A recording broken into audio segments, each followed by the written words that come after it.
Hi friends, നമുക്കൊന്നൊരു വചനം വായിച്ച് നോക്കിയാലോ. ലോകത്തിൽ നിങ്ങൾക്ക് ഞെരുക്കങ്ങൾ ഉണ്ടാകും, എങ്കിലും ധൈര്യമായിരിക്കുവിൻ, ഞാൻ ലോകത്തെ ജയിച്ചിരിക്കുന്നു. യോഹന്നാൻ എഴുതിയ സുവിശേഷമാണ്.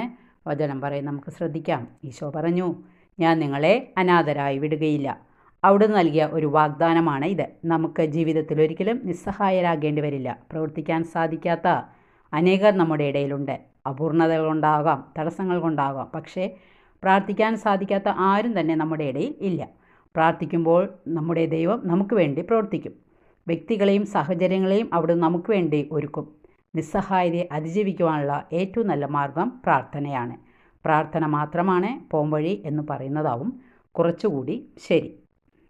നിസ്സഹായത നമ്മെ വല്ലാതെ തളർത്തും. നിസ്സഹായത നമ്മുടെ ഹൃദയത്തിൽ വല്ലാത്തൊരു ശൂന്യത ഉണ്ടാക്കും. നമുക്കിനി ഒന്നും ചെയ്യാനില്ല എന്ന അവസ്ഥയെയാണ് നിസ്സഹായത എന്ന് വിളിക്കുന്നത്. Okay, thank you, by.